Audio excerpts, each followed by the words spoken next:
ఎటువంటి కంటి సమస్యకైనా 100% ఆయుర్వేద పరిష్కారం సంజీవన్ నేత్రాలయ.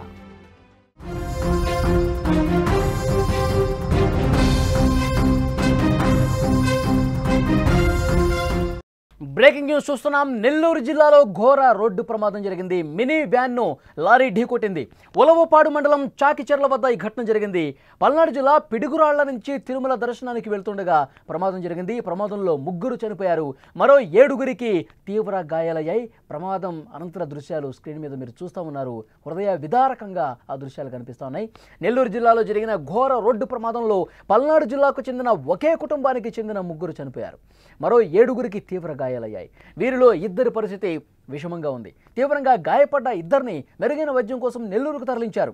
పల్నాడు జిల్లా పిడుగురాళ్ల నుంచి తిరుమల దర్శనానికి ఓ కుటుంబం బంధువులతో కలిసి వ్యాన్లో వెళ్తుండగా ఉలవపాడు మండలం చాకిచెర్ల వద్ద వీరి వాహనాన్ని ఓ లారీ ఢీకొట్టింది. ఈ ప్రమాదంలో నంబుల వెంకట నరసమ్మ, సుభాషిణి, అభిరామ్ చనిపోయారు, మరో 7 గాయపడ్డారు. క్షతగాత్రులను సమీపంలోని ఆసుపత్రికి తరలించారు. పరిస్థితి విషమంగా ఉన్న 2 నెల్లూరు జిల్లా కేంద్ర ఆసుపత్రికి తీసుకెళ్లారు. ప్రమాదానికి సంబంధించిన దృశ్యాలు మీరు స్క్రీన్ మీద చూస్తూ ఉన్నారు. చాలా దారుణంగా ఈ ప్రమాదం జరిగింది. ఈ ప్రమాదానికి సంబంధించిన పూర్తి సమాచారం మనం తెలుసుకుందాం. మా ప్రతినిధి ఉమాశంకర్ ఫోన్ లైన్లో సిద్ధంగా ఉన్నారు. ఉమాశంకర్, కారణం ఏం కనిపిస్తుంది ఈ ప్రమాదానికి సంబంధించి? ఇది ఉదయం 4:30 ప్రాంతంలో జరిగింది.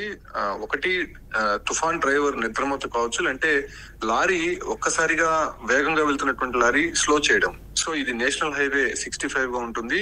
అంటే వీళ్ళు పల్నాడు జిల్లా పిడుగురాళ్ళు దగ్గర ఉన్నటువంటి మాచవరం మండలం గణేశ్వరపురం నుంచి కూడా తిరుమలకు వెళ్తున్నారు. అయితే వెళ్లేటువంటి క్రమంలో నిన్న రాత్రి వాళ్ళు స్టార్ట్ అయ్యారు. అయితే నెల్లూరు జిల్లా ఉలవపాడు మండలం చాగోలు వద్దకి రాగానే దాదాపు 4:30 ప్రాంతమైంది ఉదయము. అయితే ఆ తెల్లవారుజామున ముందర ఒక లారీ వెళ్తోంది. అయితే వెనక వైపు ఈ తుఫాన్ వెహికల్ లో దాదాపు 10 మంది దాంట్లో ప్రయాణిస్తున్నారు. అయితే అప్పటికే డ్రైవర్ నిద్రమత్తు కావచ్చు, లేకపోతే అటు లారీని ఇటు తుఫాన్ వెహికల్ ని బ్యాలెన్స్ చేయలేకుండా ఇతను వేగంగా వెళ్లి దాన్ని ఓవర్టేక్ చేసే ప్రయత్నం చేశారు. ఓవర్టేక్ చేసే సమయంలోనే లెఫ్ట్ సైడ్, అంటే వెహికల్ కి లెఫ్ట్ సైడ్ ఉన్నటువంటి ముందు భాగం ఆ లారీని వేగంగా ఢీ కొట్టి బండి అప్సెట్ అయిపోయి అట్లే రోడ్ లో పడిపోయినటువంటి పరిస్థితి. సో ఈ ప్రమాదంలో 2 స్పాట్ లోనే చనిపోయారు. అంటే అక్కడ ఉన్నటువంటి వెంకట నరసింహ, సుభాషిణి అనేటువంటి 2 స్పాట్ లోనే చనిపోయారు. అయితే అక్కడ నుంచి హాస్పిటల్ కి తరలించారు. అంటే స్థానికంగా ఉన్నటువంటి లోకల్స్ అక్కడికి వచ్చేసారు. దాంతో పాటు ఇతర వాహనాలకు సంబంధించినటువంటి వారంతా వచ్చి వాళ్ళని రెస్క్యూ చేశారు. అయితే అక్కడ నుంచి కూడా తరలించే ప్రయత్నంలో చిన్నారి అభిరామ్ కృష్ణ అనేటువంటి అబ్బాయికి సీరియస్ ఇంజురీస్ అయింది. సో ఆ అబ్బాయిని మొదటగా 108 లో హాస్పిటల్ కి తరలించారు. అప్పటికే ఆ అబ్బాయి మార్గ మధ్యంలో చనిపోయినటువంటి పరిస్థితి. అయితే ఇంకొక 2 కూడా విషమంగా ఉన్నట్టు తెలుస్తుంది. రుక్మిణి, శ్రీనివాసరావు అనేటువంటి వారికి పరిస్థితి కూడా చెప్పలేమని చెప్తున్నారు. మిగతా 5 మందికి కూడా ఇంజురీస్ అయినాయి. అంటే చేతులు, కాళ్ళు, హెడ్ ఇంజురీస్ కూడా పూర్తిగా అయినటువంటి పరిస్థితి. అయితే ఈ ఒక ప్రమాదానికి కారణం తుఫాన్ వెహికల్ డ్రైవర్ నిర్లక్ష్యమే అని చెప్తున్నారు. ఎందుకంటే ముందు లారీ వెళ్తోంది, వెనక వైపు వీళ్ళు వస్తున్నారు. దాన్ని కంట్రోల్ చేసి బ్యాలెన్స్ చేసేటువంటి సమయంలోనే అతను ముందు వెళ్లి ఢీ కొట్టి బండి అప్సెట్ అయిపోయింది. దాంతో భాగంగానే లారీ అనేది ఒకసారిగా వేగంగా వెళ్తున్న లారీ స్లో అయిపోయింది. సో ఈ ఒక కారణంగానే ఈ ఒక ఇన్సిడెంట్ జరిగినది తెలుస్తుంది. అయితే వీళ్ళు పల్నాడు జిల్లా నుంచి తిరుమలకు వెళ్లి ఈ ఒక చిన్నారు ఎవరైతే అభిరామ్ కృష్ణ ఉన్నారో ఆ అబ్బాయికి పుట్టి వెంట్రుకలు తీసేందుకు తిరుమలకు వెళ్తున్నట్టయితే తెలుస్తుంది. అయితే 10 మంది ఆ వాహనంలో ఉన్నారు. అది తుఫాన్ వెహికల్, చాలా కంజెస్టెడ్ గా ఉండేటువంటి వెహికల్. అంతమంది ప్రయాణించడం కూడా అది రిస్క్ అయినటువంటి పరిస్థితి. సో హెవీ లోడ్ తో వెళ్తున్నటువంటి వెహికల్ ఒక్కసారిగా ముందు లారీని ఢీకొట్టి అప్సెట్ అయినటువంటి నేపథ్యంలోనే ఇంత పెద్ద ప్రమాదం తీవ్రత అని చెప్పొచ్చు. ముఖ్యంగా అక్కడ దాదాపు 5-6 కిలోమీటర్ల మేర వెహికల్ ట్రాఫిక్ జామ్ అయితే అయిపోయినటువంటి పరిస్థితి. పోలీసులు వచ్చి అక్కడ దాదాపు చిన్న బాబుకి ఏం కాలేదు కదా?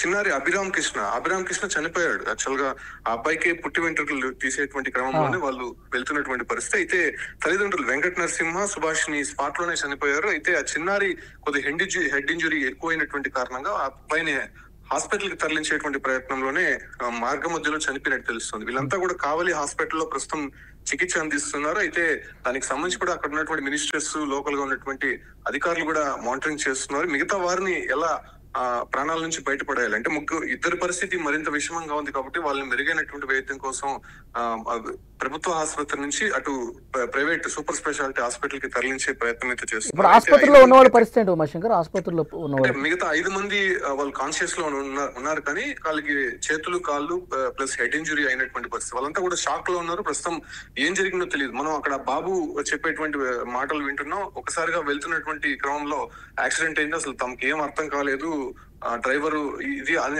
అబ్బాయి చాలా కన్ఫ్యూజ్ అవుతున్నాడు. సో అటువంటి క్రమంలోనే మిగతా 5 మంది కూడా ఉన్నట్టయితే తెలుస్తుంది. వాళ్ళంతా కూడా కొద్దిగా షాక్ నుంచి బయటపడిన తర్వాత విచారణలో అన్ని విషయాలు బయటపడేటువంటి అవకాశం ఉంది. అంటే తుఫాన్ వెహికల్ డ్రైవర్ కూడా బతికే ఉన్నాడు కాబట్టి అసలు ఏం జరిగిందో తెలిసేటువంటి ప్రయత్నం చేస్తున్నారు. ఆ లారీ డ్రైవర్ కూడా అదుపులోకి తీసుకొని విచారిస్తున్నారు వాళ్ళు. ఓకే ఉమాశంకర్. అదే చిన్నబాబు ఏం మాట్లాడాడు ఒక్కసారి విందాం మనం. గణేష్ నగర్ నుంచి పోతుంటే జీప్ మీద పోతాను, ఏదో లారీ వచ్చి దాని మీద ఎక్కిచ్చేసరికి ముగ్గురు చనిపోయారు. ఇద్దరేమో చేతులు ఇరిగిపోయింది. తెలియదు, ఒక 10 మంది 8 మంది పోతాం. పోతే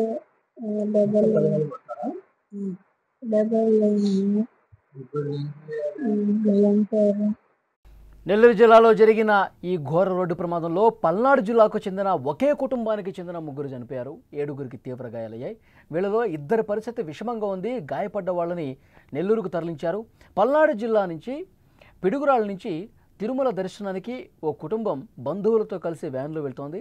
సరిగ్గా నెల్లూరు జిల్లా ఉలవపాడు మండలం చాకిచెర్ల వద్ద వీరి వాహనాన్ని లారీ బలంగా ఢీకొట్టింది.